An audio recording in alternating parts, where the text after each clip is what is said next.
must really be high up. The air feels so different. Mm-hmm. Dad? Yes? I'm hungry.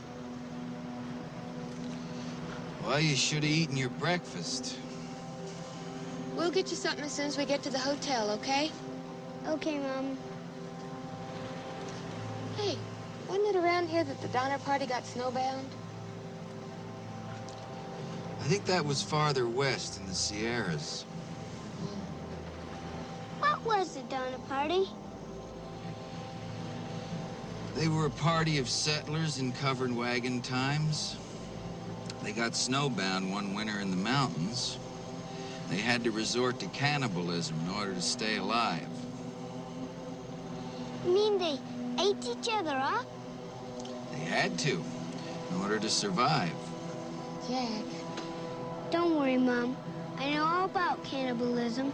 I saw it on TV. See? It's okay. You saw it on the television.